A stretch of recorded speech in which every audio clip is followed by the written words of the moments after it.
Hi, I'm Cheryl Harshman, and I'm a children's librarian of many generations. Today I'm going to read Judy Blume's Are You There, God? It's Me, Margaret. Because once upon a time, there was a little girl who needed this book. And because for all these decades we've been fighting to have books that might rattle some cages, we want to have them there for the little girl or the little boy who might need the assurance that they find between the pages of a book. Are You There, God? It's Me, Margaret, by Judy Blume. Are you there, God? It's me, Margaret. We're moving today. I'm so scared, God. I've never lived anywhere but here. Suppose I hate my new school. Suppose everybody there hates me. Please help me, God. Don't let New Jersey be too horrible. Thank you. We moved on the Tuesday before Labor Day. I knew what the weather was going to be like the second I got up because I caught my mom sniffing under her armpits. She always does that when it's hot and humid to make sure her deodorant's working. I don't use deodorant yet. I don't think people start to smell bad until they're at least 12. So I've still got a few months to go. I was really surprised when I came home from camp and found out that our New York apartment had been rented to another family and that we owned a house in Fairbrook, New Jersey. First of all, I never even heard of Fairbrook. And second of all, I'm not usually left out of important family decisions. But when I groaned, "Why New Jersey?" I was told Long Island is too social, Westchester is too expensive, and Connecticut is too inconvenient. So Fairbrook, New Jersey it was, where my father could commute to his job in Manhattan, where I could go to public school, and where my mother could have all the grass, trees, and flowers she ever wanted. Except I never knew she wanted all that stuff in the first place. The new home is on Morningbird Lane. It isn't bad. It's part brick, part wood. The shutters in the front door are all painted black. Also, there's a very nice brass knocker. Every house on our street looks a lot the same. They are all 7 years old, and so are the trees.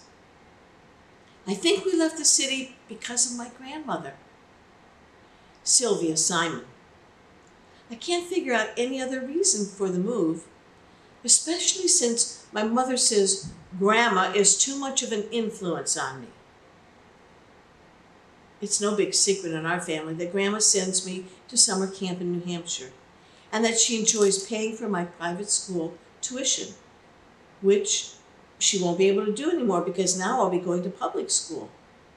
She even knits me sweaters that have labels sewed inside saying, "Made expressly for you by Grandma." And she doesn't do all that because we're poor. I know for a fact that we're not.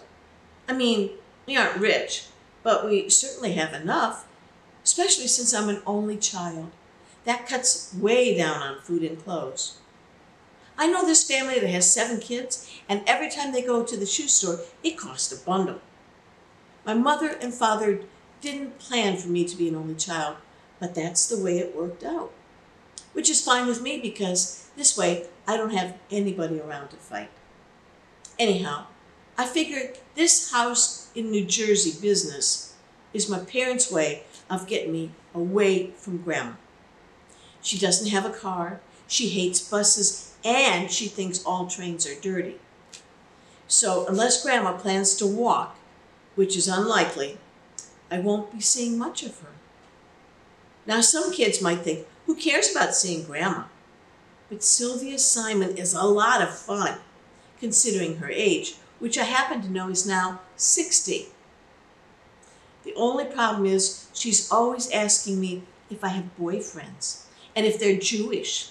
And that is ridiculous because number one, I don't have boyfriends. And number two, what would I care if they were Jewish or not? Judy Blume, Are You There, God? It's Me, Margaret, was considered very controversial in 1970 when it was first published. It was challenged because this book is about the physical changes that a girl goes through as she develops and becomes a woman. So all those body changes and the socio things that go on with other girls and the talk about it, they're in this book. That was risque in 1970. It doesn't matter if it's 1970 or 2023. Books of every single topic are in the library, and they should be there for every single person and the differences that we each have, and the differences that we each need to find comfort between the covers of a book.